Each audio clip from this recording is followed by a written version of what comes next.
Hi everyone, today I will be showing you how to use the Web 2.0 tool Evernote. So I have already created an account, so I'm going to open that here. So basically what Evernote is, you can see here a brief little example of it, and these are the notes I will be using. So Evernote is an app, so you can have it on your phone, on your computer, your tablet, or you can just go to the website. So this is the website format, and it's designed for note-taking, organizing, and archiving. You can include text, web clippings, your own pictures, voice memos you've taken. You can handwrite notes, you can make sketches, and you can scan documents with your camera, and that will all go into your account. You can set yourself some reminders. You can sort different notes into a notebook, and you can also tag, annotate, edit, search, and export them.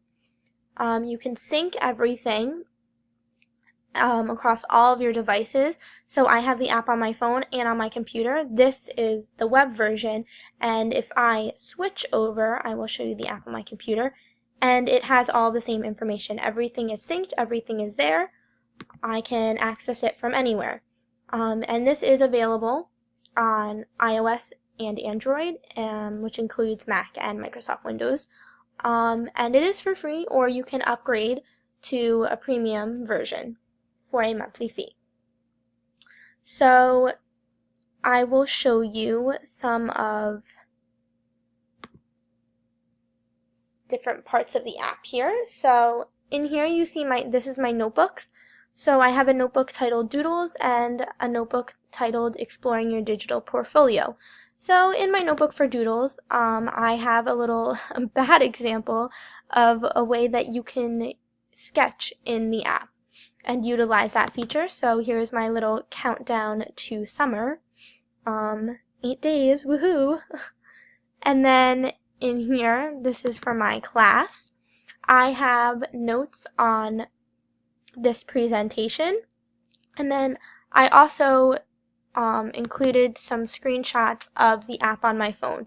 So this is sort of, I guess, like the home page, and it shows you the tabs on the side. And then this is a screenshot of this, like part of this note. Another cool thing that I mentioned before is since everything is in a notebook, it makes it easier to find. So if you know you're looking for something for a specific class, if you're looking for something for your sociology class and you have a notebook titled Sociology, you know you just have to go there. Or there's also the option of adding a tag. So these are your tags, and it's alphabetically organized. And so if I click on either one of these, I'll click on this one, it brings me to a note that the notes that I have tagged with that tag of SmackDown.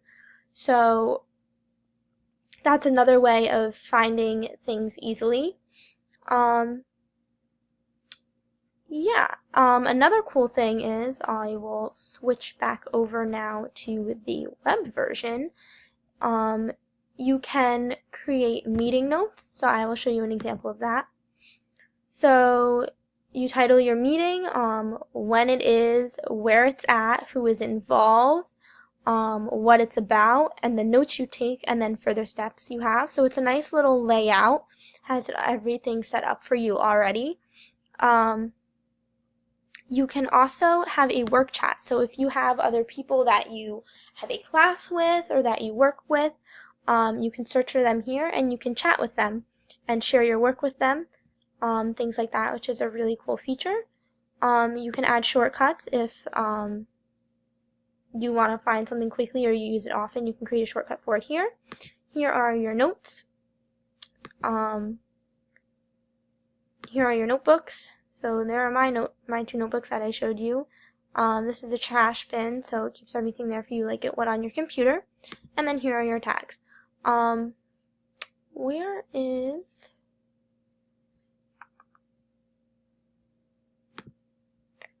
So, ways I can use this in school.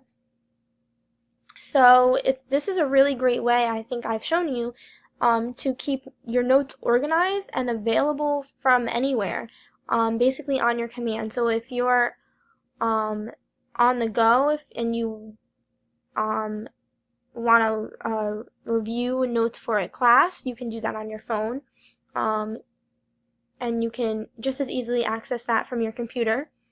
You can add any information on the go as well. So if you have this epiphany and you don't want to forget it, you can open up your app, your Evernote app, put it into a note, and it's there for you, and you can have that anywhere now. And you can also set reminders for assignments and appointments, and that's really good, especially for us college students. We're busy, we have a lot going on. And then also in your professional life, it's also equally as useful. So in my future career, personally and specifically, I will be working as an occupational therapist. So I thought that this app would be a really good way of keeping track of where my patients are at, and I can even include their progress pictures so I can see, and then also if I wanted to show them, I think that that's a really useful tool. So that is all. Thank you